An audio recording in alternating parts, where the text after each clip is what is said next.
Hindi ko po sabi, hindi ka pwede maligo ng January 1. Huwag kang maligo bago mag 3 o'clock.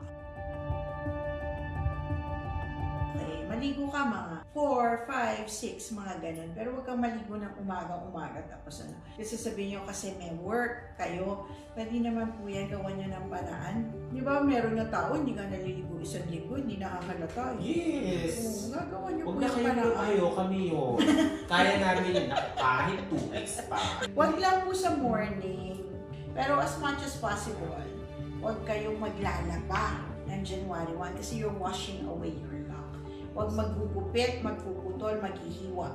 Huwag din po magwawalis, maglilinis bago mag 3 p.m. Kasi po yan po yung the first 12 hours, hayaan nyo muna po, namnamin nyo yung energy. Actually, make it until 1. Pero para safe, mga 3